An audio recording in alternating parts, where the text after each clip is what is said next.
English Literature Poet Laureate. John Dryden, 1631-1700. Laureate 1668-88.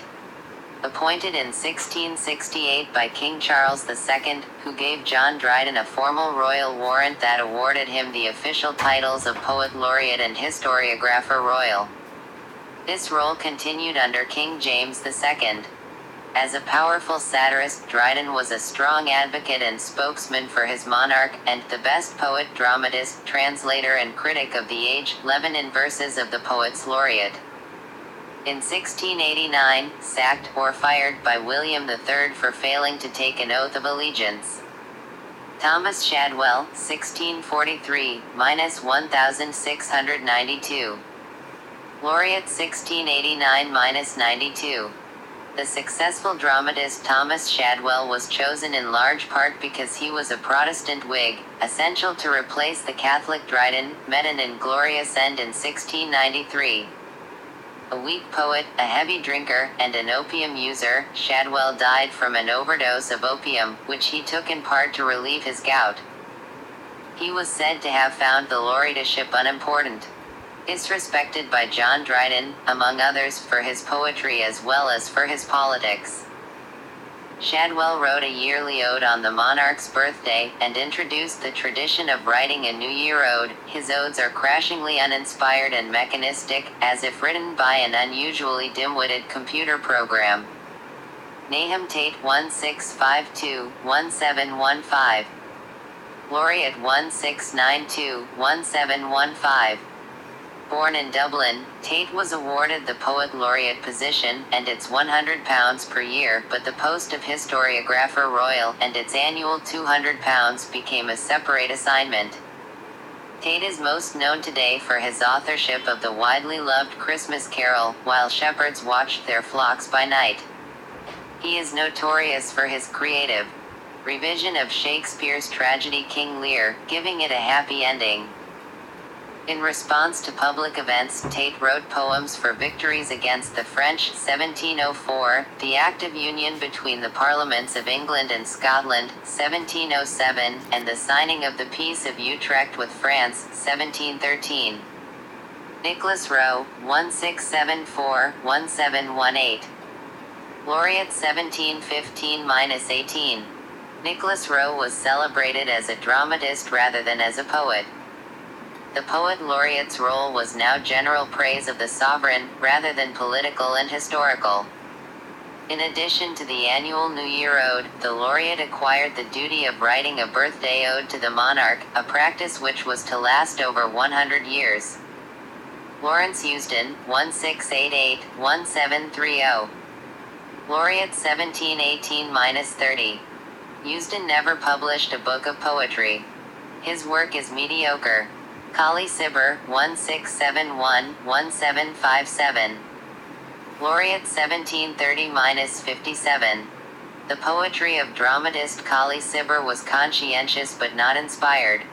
William Whitehead, 1715-85. Laureate 1757-85. The appointment was first offered to and declined by Thomas Gray. William Whitehead, a respectable though perhaps dull dramatist, was good-humored and amiable. For example, he defended the poetry of laureates in a comic poem, a pathetic apology for all laureates, past, present, and to come. Whitehead was conscientious, and saw himself as a nonpartisan spokesman for the whole country. Astonishingly for a political appointee, he appeared to see no requirement to defend the king or support the government. Sadly, this reflects the idea that the laureate's influence had weakened so much that the official poems were unlikely to influence opinions, even though the times were important politically, with rebellion in the American colonies and war in Europe. Thomas Warton, 1728-90. Laureate 1785-90. Professor of poetry at Oxford, Warton was the only 18th century laureate who was not primarily a dramatist. William Wordsworth and Samuel Taylor Coleridge admired his work. Henry James Pye, 1745-1813. Laureate 1790-1813. Before Pye's appointment, the sovereign or the Lord Chamberlain, a member of the royal household, awarded the Poet Laureateship directly. William Pitt, the first prime minister involved in appointing a laureate, offered the position to Henry James Pye, a politician more than a poet. Thereafter, the prime minister submits names for royal approval. Then the monarch commands the Lord Chamberlain to issue a warrant of appointment. Robert Southey, 1774-1843. Laureate 1813-43. In a bizarre double offer, the appointment was offered to two writers concurrently. Fortunately, Sir Walter Scott turned down the approach by Prime Minister, Lord Liverpool. Robert Southey accepted the suggestion of the post from the Prince Regent. When Scott declined the offer, he suggested Southey also, so the situation ended well. During Southey's tenure, George IV became monarch in 1820, and abandoned the requirement for regular odes to the monarch. William Wordsworth 1770-1850. Laureate 1843-50. William Wordsworth, at 73, was the oldest poet laureate to be appointed. He accepted the position on the agreement that he would not have obligations to write poetry on demand. Since Wordsworth, the job of Poet Laureate has been purely honorary, and appointees have been able to interpret the role as they wish.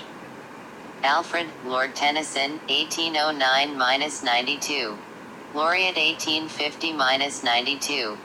The appointment was first offered to and, to our benefit, declined by Samuel Rogers. Alfred Tennyson raised the stature of the Poet Laureate hugely.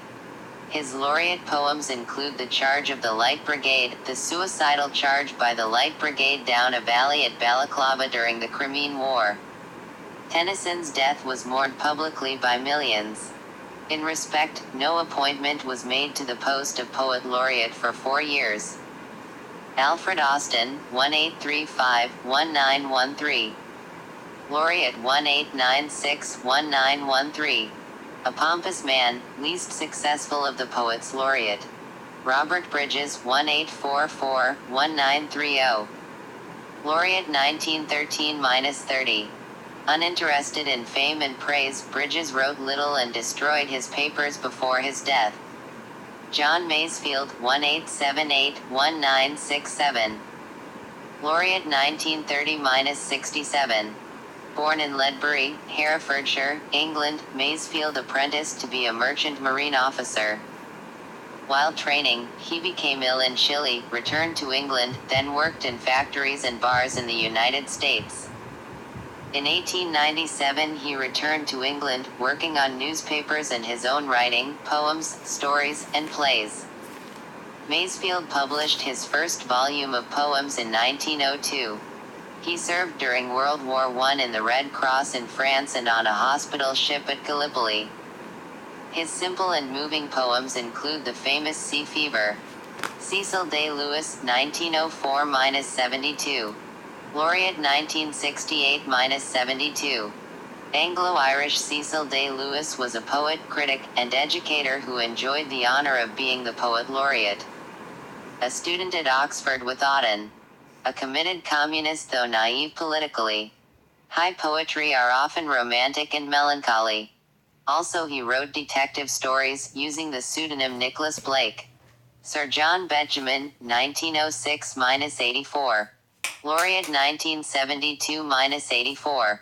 Born in Highgate, North London.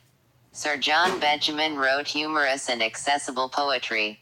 Benjamin commemorated royal events such as the Queen's Silver Jubilee in 1977. Ted Hughes, 1930-98. Laureate 1984-1998. Appointed on the refusal of poet Philip Larkin. Born in Yorkshire. A fierce, sometimes ferocious, poet of the natural and the mythological worlds, of the struggle in the soil as well as in the soul, Lebanon verses of the Poets Laureate. Also authored poetry and plays for children.